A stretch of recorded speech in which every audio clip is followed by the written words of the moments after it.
Moses' father-in-law Jethro, the priest of Midian, heard about everything that God had done for Moses and his people Israel, and how the Lord brought Israel out of Egypt.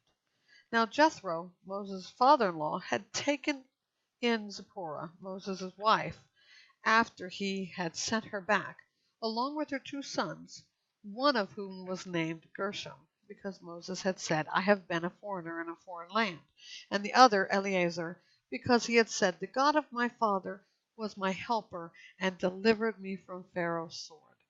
Moses' father-in-law Jethro, along with Moses' wife and sons, came to him in the wilderness where he was camped at the mountain of God. He sent word to Moses, I, your father-in-law Jethro, am coming to you with your wife and her 2 sons. So Moses went out to meet his father-in-law, bowed down, and then kissed him. They asked each other how they had been, and went into the tent.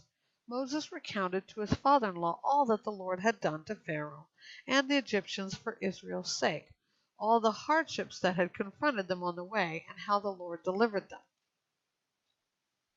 Jethro rejoiced over all the good things the Lord had done for Israel when he rescued them from the power of the Egyptians.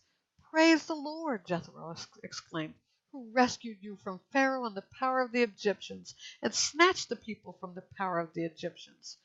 Now I know that Yahweh is greater than all gods, because he did wonders when the Egyptians acted arrogantly against Israel. Then Jethro, Moses' father-in-law, brought a burnt offering and sacrifices to God, and Aaron came with all the elders of Israel to eat a meal with Moses' father-in-law in God's presence. The next day Moses sat down to judge the people, and they stood around Moses from morning until evening.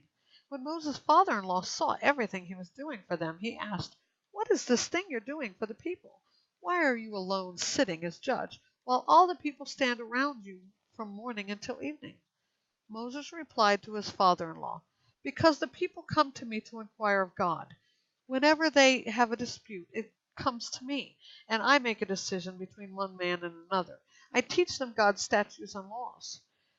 What you're doing is not good, Moses' father-in-law said to him. You will certainly wear out both yourself and these people who are with you, because the task is too heavy for you. You can't do it alone.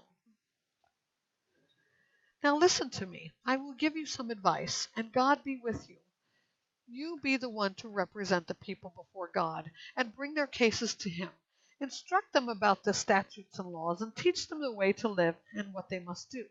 But you should select from all the people able men, God-fearing, trustworthy, and hating bribes. Place them over the people as commanders of thousands, hundreds, fifties, and tens. They should judge the people at all times.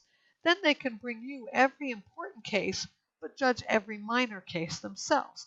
In this way you will lighten your load, and they will bear it with you.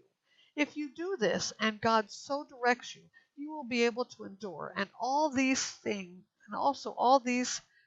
people will be able to go home satisfied.